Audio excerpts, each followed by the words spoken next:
Nossa, não sei nem por onde começar esse vídeo. Faz que mais de um ano que eu não gravo, mas beleza. A gente começa assim já. Começa o vídeo desse jeito. Aí vai estar os haters lá, nossa, fez a bariátrica, só vive doente. É isso aí, gente. É isso aí.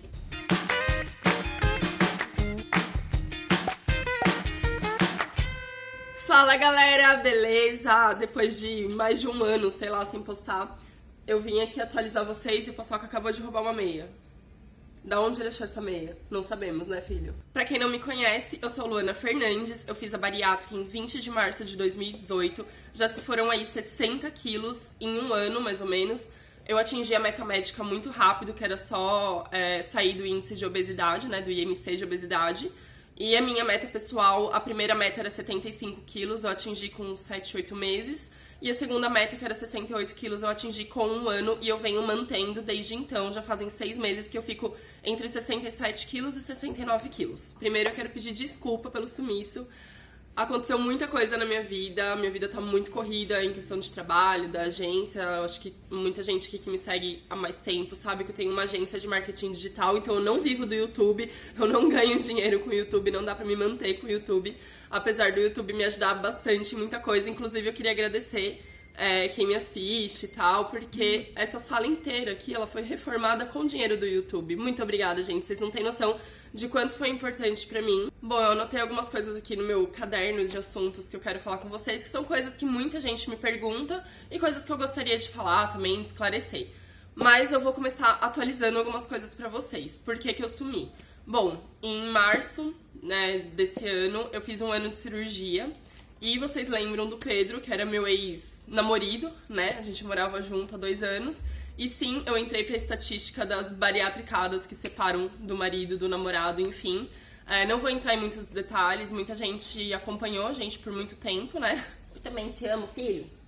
E tava acostumada a ver o Pedro no meu Instagram. Inclusive, se você não me segue no Instagram, segue aí. Mas a gente se separou. Muita gente me pergunta se o motivo foi a bariátrica, a gente não foi. Porém, a bariátrica transforma a gente numa pessoa melhor, né? Com mais autoestima, com mais felicidade, mais vontade de viver. E tem algumas coisas que a gente passa a não tolerar num relacionamento, não só de homem e mulher, mas até em amizades e família, enfim, tudo, né? E pra quem fala, nossa, vocês se davam bem, vocês eram legais juntos, porque sim, a gente era, mas todo casal tem problema, né? Então a gente tá separado desde março e tá tudo bem, tá, gente? Tá tudo superado. Tem muita gente que me segue que ainda não superou, que fica fazendo um monte de perguntas sobre ele, mas tá tudo bem, ok? Eu estou vivendo, eu e o Paçoquinha, agora que é esse companheiro aqui que dorme comigo, que não podia, que o adestrador não deixa, mas ele dorme comigo. E a gente tá junto nessa jornada aí sozinho e estamos no apartamento ainda também. Bom, então eu vou falar sobre alguns temas que muita gente sempre me pergunta, que é muito, né, todo tempo me pergunta essas coisas, e coisas também que eu gostaria de falar e de esclarecer pra vocês sobre a bariátrica. Primeiro, vocês estão vendo que eu tô gripada, né? E aí todo mundo deve pensar, ai, nossa, tá gripada, baixa imunidade, vive doente depois da bariátrica, tem que ficar tomando um monte de remédio. Muita gente me pergunta sobre remédio. Gente, a gente não toma remédio. Depois da bariátrica, normalmente a gente deixa de tomar remédio. Muita gente que tem hipertensão, diabetes, que vive ali com aquele monte de remédio, todo dia de manhã acorda, toma café e toma aquele monte de remédio, deixa de tomar por conta da bariátrica, por causa do emagrecimento, que ajuda ali a ser uma pessoa mais saudável. O que a gente toma sempre, sim, são as vitaminas. E isso é muito importante, qualquer pessoa deveria tomar vitamina. Porque todo mundo, né, quem é bariatricado ou não, sempre tem alguma deficiência de vitamina no organismo, falta algum nutriente, cálcio, ferro. Então, assim, é sempre importante repor os nutrientes, seja através da alimentação, porém, com os bariatricados, a alimentação ela não é 100% absorvida, então a gente conta, sim, com a ajuda de suplementação. Então, não é remédio, tá? É vitamina. O que eu tomo de vitamina é o polivitamínico e o ferro, que é um comprimido, tudo é via oral. Que ajuda bastante, porque eu tô há 1 ano e meio operada e 1 ano e meio meus exames sempre deram ok. E eu estou gripada porque a semana passada tava 40 graus, deu 2 dias, tava 17 graus. Aí todo mundo que eu convivo, tipo minha família, o pessoal da dança, todo mundo ficou gripado e eu lá, plena, sem gripe nenhuma. Aproveitando esse assunto assim de vitaminas, baixa imunidade, tudo, Tem muita gente que me pergunta sobre a queda de cabelo, como que tá, como que ficou. Eu já falei em alguns vídeos aqui, mas tem muita gente nova no canal, inclusive seja bem-vindo, já se inscreve, já me segue no Instagram, que tem um monte de coisa lá legal que eu posto, tá bom? E queda de cabelo, eu já comentei com vocês uma vez que eu tive do 4º ao 7º mês depois de operada. E depois parou de cair, assim, caía tufos mesmo, de tipo entupir o ralo, enfim. Mas não chegou a ficar falha no meu cabelo. E eu não fiz nenhuma reposição de vitamina, porque eu já tomava muita vitamina. E haja dinheiro, tá, gente? Que não é barato. Mas o meu cabelo, ele tá assim, ele tá ralinho. Porém, com o volume, ele voltou a crescer depois do 7º mês. Ele parou de cair, começou a crescer, fica meio desgrenhado. E daí começa a crescer aqui, não fica liso, fica meio... Entendeu? Mas ele já voltou a crescer, não tá forte ainda, ele tá um pouquinho frágil. Mas assim, eu tô tomando reposição de vitamina e eu sabia que eu ia ter que passar por isso. Então não é uma coisa que me desespera, mesmo porque, como eu disse, não ficou falha. E pra mim tá tudo bem, meu cabelo estar assim. Ele tá com selagem, porque realmente quando começa a crescer uns tufos aleatórios, assim, fica meio pra cima, bem desgrenhado. Então eu fiz a selagem só pra dar uma alinhada no cabelo, e a selagem ela não é uma química forte. Então não tive queda de cabelo, não enfraqueceu nem nada, realmente só pra dar uma tratada e uma alinhada no cabelo. Uma outra coisa que eu queria contar pra vocês é que eu sempre falei nos vídeos, são dois assuntos na verdade que eu sempre falei, que antes da minha separação eu pensava de uma forma e depois da separação eu penso de outra, que é sobre engravidar. Que, assim, quando eu tava casada, eu tava 5 anos com ele, tava estável, eu jurava que ele ia ser um bom pai e... Assim, chegou aquele momento que a gente fala, pô, já tô com 30 anos, né? Já é o momento de engravidar. Não era um sonho meu, nunca foi um sonho meu engravidar, eu nunca me via assim, nossa, com barrigão, acho muito bonito e tal, mas nunca foi realmente o meu sonho. Mas assim, tudo bem, eu amo criança, eu teria uma família com toda certeza, mas assim, naquele momento foi meio que uma pressão de mim, pra mim mesma, do tipo, pô, já tô casada, já tô estável, já tô com uma casa, com apartamento... E sim, eu gostaria de engravidar. Era pra eu engravidar no final desse ano de 2019, né? Mas aí rolou a separação. Então eram dois assuntos que eu sempre tratava com vocês nos outros vídeos, que eu mudei de ideia e graças a Deus a gente é assim, né? A gente muda de ideia, a gente é resiliente, a gente se adapta, né, às situações. E o assunto, um era a reparadora e 2 era o DIU. Eu lembro que eu falava pra vocês sobre o DIU, que eu não queria colocar DIU porque eu queria engravidar, né? Então não era uma opção eu interromper a menstruação, mesmo porque eu não tive anemia, não tenho histórico de anemia e meus exames estão todos ok. Então, assim, pra mim não tinha problema eu menstruar. Pra quem não sabe, muito médico recomenda cortar a menstruação porque por conta de perder mesmo muito sangue e acabar baixando o ferro e a gente ter anemia. Mas no meu caso eu não tinha baixa de ferro. Então eu não via por que colocar o DIU, sendo que em breve eu gostaria de engravidar. Mas isso mudou, né? Porque agora eu estou solteira e o que eu menos quero é engravidar. E o assunto reparadora também era uma coisa que eu falava assim, que eu só ia fazer reparadora depois que eu tivesse filho. E a minha ideia, como era ter filho no final desse ano, eu ia fazer reparadora só no ano que vem.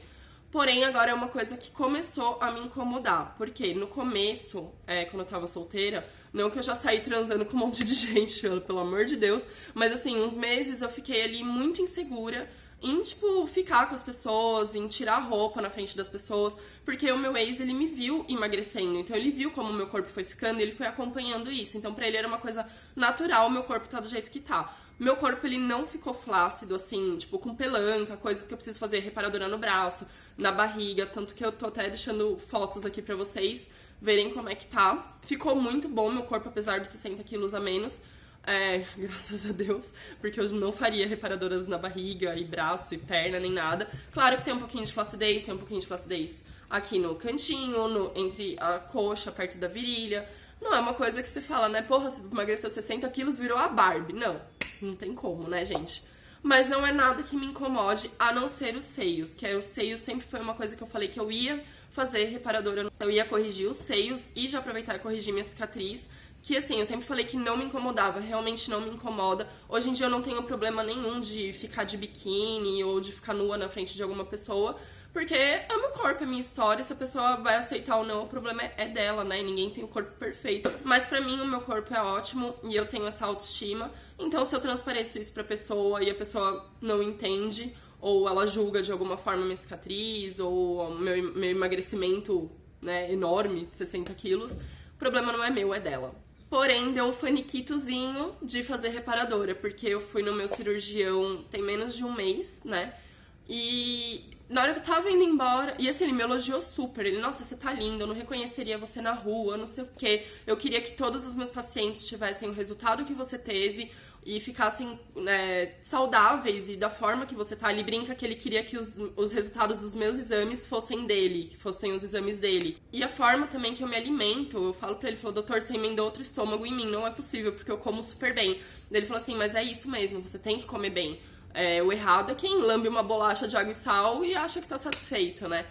Então, saindo do consultório, eu voltei e falei, ai, doutor, outra coisa, posso fazer reparadora já? Aí ele virou pra mim e falou assim, deve, você vai ficar ótima, tem que fazer reparadora sim. Foi lá, já me deu o encaminhamento pra ver se o convênio aprovava, porque o convênio normalmente aprova a abdominoplastia em âncora. Só que o meu convênio eu não sei se ele vai aprovar, porque eu só quero fazer o seio. Então, assim, vamos ver se vai aprovar pelo menos a internação, anestesista, instrumentista, pra eu pagar pelo menos a prótese, pra não ficar tão caro, né, a cirurgia plástica, né, porque é uma plástica. E falando sobre essa minha ida no médico, no cirurgião, né, no retorno, eu fui lá porque eu preciso fazer uma cirurgia na vesícula. Quando a gente vai fazer a bariátrica, normalmente é muito comum a gente pesquisar muito, estudar sobre. E todo mundo sabe que a vesícula é uma coisa que dá problema, assim, em 90% dos casos de pessoas que fizeram a bariátrica. Tem muita gente que não dá problema e que convive lá com a vesícula o resto da vida, mesmo operada. Mas é muito, muito, muito comum da pedra na vesícula e no rim. Eu não sabia da pedra no rim, mas eu descobri da pior maneira, sim, tendo crise renal. E aí sim eu soube que a bariátrica também dá pedra no rim. É aquela coisa, né? Ônus e bônus da cirurgia, mas tudo bem. A vesícula era uma coisa que eu tinha certeza que ia dar ruim, né? Eu já até queria tirar, quando eu fui fazer a bariátrica, eu queria tirar minha vesícula, mas eu não tinha pedra ainda. Então o doutor achou melhor não tirar e falou, vai que não dá a pedra. Deu. Um mês depois eu já tava com lama na vesícula, depois realmente deu pedra. Não tenho crise, não tenho dor, a não ser a crise renal que eu tive 2 vezes e expeli a pedrinha. Da vesícula eu nunca tive crise, porém, como já faz mais de 1 ano que eu operei, o doutor acha melhor eu tirar a vesícula pra não ter problema. Então tô com todos os exames já certinhos e com a cirurgia marcada pra vesícula. Hoje é dia 28 de setembro, eu acho, 29, não sei. E a cirurgia tá marcada pro dia 11 de outubro. E é uma cirurgia simples, é por videolaparoscopia, então eu vou tirar, sim, a vesícula. Eu tô meio chateada, assim, porque eu vou ter que ficar com mais furinhos ali na barriga, né, com mais marquinhas, além da cicatriz que eu já tenho, mas tudo bem, são marcas da minha história, né, a gente tem que fazer escolhas nessa vida, não dá pra ser 100% do jeito que a gente quer. E o último assunto, pra não ficar tão longo esse vídeo, eu sei que é muita coisa pra falar, eu poderia fazer um vídeo de cada assunto, mas eu queria realmente atualizar pra vocês, mostrar minha carinha, como que eu estou depois de 1 ano e meio de cirurgia. Porque eu tava até vendo meus vídeos antigos, eu falei, caramba, eu já mudei bastante do último vídeo pra cá. O último assunto é reganho de peso. Que é o monstro aí que todo mundo tem medo, né? E eu também morro de medo. Por quê? Vários motivos. Primeiro, porque eu me alimento normal, gente. Vocês acham que, assim, todo mundo pergunta, depois da bariátrica acaba a compulsão alimentar? Não acaba a compulsão. Você operou seu estômago, você não operou aqui, ó. A cabeça, ela continua igual. Eu faço terapia desde antes da cirurgia, continuo agora e vou continuar pelo resto da minha vida. E o assunto principal da minha terapia ainda é compulsão alimentar, ainda é descontar emoções na comida, porque isso é um histórico de uma vida inteira e não é em 1 ano e meio de bariátrica que vai fazer milagre, que vai acontecer alguma coisa de dar aquela reviravolta. Claro que a gente tem muito mais ânimo e disposição vendo o corpo que eu tô agora, vendo o corpo, como ficou meu corpo, eu tenho muito mais disposição de continuar, de manter esse corpo, tanto que eu tô mantendo há 6 meses, porque eu faço muita atividade física. Eu faço dança 3 vezes por semana, eu ando de patins 1 vez por semana, eu faço academia umas 2 vezes por semana, e eu ando com esse gordo aqui, ó, sempre, quando não chove, né, filho? Porque essa semana aqui tá tudo cagado, só chovendo. Mas a gente anda bastante, de final de semana eu sempre passeio também, então, assim, eu sempre tô fazendo muita coisa, sempre tô muito ativa. E isso acaba gerando até mais fome em mim. Então, assim, eu tenho sim vontade de comer, eu como sim besteira, vira e mexe eu como alguma porcaria, mas eu tento manter sempre uma alimentação saudável durante a semana. Mas assim, todo dia eu como, sei lá, um docinho, ou como um pão de queijo, um salgado, alguma coisa que é realmente uma vida normal, mas eu me preocupo muito com a nutrição também. Então, assim, meu almoço sempre tem verdura, sempre tem legume, sempre tem proteína, feijão, enfim, eu sempre tento focar bastante na nutrição do meu corpo, porque a gente precisa, mas a gente opera pra viver também, né? Então a gente tem ali as orgias gastronômicas de vez em quando, inclusive rodízio japonês é uma coisa que desde quando eu fui liberada da dieta geral, eu como super bem, e hoje em dia eu vou no rodízio e eu como normal, eu como basicamente igual todo mundo. Eu só não como o temaki, que é muito arroz, e normalmente yakisoba eu como ali tipo a carne, o legume, não como o macarrão. Mas eu como super bem, tá? Então, realmente a gente meio que volta a comer como uma pessoa normal, não como uma pessoa obesa compulsiva, com problemas, com transtornos alimentares. A gente volta a comer normal, tipo, do jeito que minha mãe come, do jeito que uma pessoa magra, preocupada com a saúde come. Então, a chance de reganho é muito grande. Não adianta você fazer a bariátrica e ficar deitado no sofá esperando. Sim, você vai emagrecer, mas você não vai mudar os seus hábitos e pode ter reganho. O estômago, ele não dilata, não volta do jeito que ele voltava antes, mas sim, ele consegue ter uma capacidade maior do que nos primeiros meses quando você opera, né, nos 6 primeiros meses de quando você tá operado. Então, realmente, eu sou uma pessoa que eu como meio que normal, tá? Por exemplo, eu vou dar um exemplo bem feio pra vocês, tá, gente? Não façam isso. Um lanche do McDonald's. Se eu pedir um número, comer batata, refrigerante inteiro, tal, eu não consigo comer o lanche. Agora, se eu peço um lanche da promoção, aqueles lá 2 por 15 reais, eu consigo comer o lanche inteiro, tá? Às vezes até consigo tocar umas batatinhas ali e dar uma goladinha no refrigerante. Então, sim, nosso estômago, ele volta com uma capacidade meio que normal, assim, e a gente, quanto mais forçar, ele realmente vai aumentando. Vocês podem procurar o programa Quilos Mortais, pra quem não viu ainda. E tem muita gente ali que faz a bariátrica, faz 2 vezes a bariátrica, reduz o estômago 2 vezes, faz reparadora, não sei o quê, e tem reganho, assim, de tipo 100 quilos, tá? Então, tem chance de reganho, sim. Só que é aquela coisa, a bariátrica é a nossa última carta na manga. A gente não quer perder essa chance. Então, tem que fazer muito exercício, tem que tomar muito cuidado com a alimentação e ser feliz também, né? Nas orgias gastronômicas aí de vez em quando. E bebida alcoólica também é uma coisa que incha e engorda muito e cabe. Então você vai tomando, e quando você vê, você tá tipo um pudim de pinga. Eu, com bebida alcoólica, eu tive uma fase que eu tava saindo muito, que eu tava saindo de segunda a segunda. E sim, sempre tomava uma cerveja, um vinho, um gin, alguma coisa. Basicamente, todo dia eu ia em algum lugar e tomava alguma coisa alcoólica. Não pra ficar bêbada, mas tipo, eu tomava. E no final de semana eu chegava, assim, inchada mesmo. Eu sentia a minha pele que eu fazia assim, eu tava inchada de álcool. E isso é péssimo. E aí eu comecei a me policiar. Primeiro, eu não saí sempre porque eu não tinha dinheiro pra isso, né? Começou a acabar o dinheiro. E segundo, porque eu saía e eu acabava bebendo e eu falava, não, eu não quero isso pra minha vida. Não que eu tenha tendências ao alcoolismo, alguma coisa do tipo. Mas realmente é desnecessário e faz mal pra saúde você beber todo dia alguma coisa de álcool, né? Então eu deixo mais assim, pra final de semana, se eu vou em alguma festa, se eu recebo os amigos aqui em casa, eu tomo vinho. Se tá muito calor, eu saio pra tomar uma cerveja. Mas é uma coisa muito mais controlada, assim, na minha semana, porque realmente bebida é uma coisa que a gente vai bebendo e vai cabendo e é complicado. Porque tem muita gente que troca a compulsão pela comida, troca pela bebida. Então, realmente, é uma coisa que a gente tem que ficar de olho aí, tá? Mas uma biritinha podemos, sim, é gostoso e vida normal. É o que eu sempre falo, eu fiz a bariátrica pra ter uma vida normal, uma vida equilibrada. Bom, gente, eu acho que é isso. Então, eu acho que eu dei uma atualizada geral aí das coisas que aconteceram na minha vida. E mais uma vez eu peço desculpas aí pelo sumiço do canal, mas me acompanha no Instagram, que eu sempre tô por lá postando várias coisas e tal. Se inscreve no canal pra não perder nada também. Eu prometo tentar atualizar mais pra vocês, tá bom? Então, um beijão e até o próximo vídeo.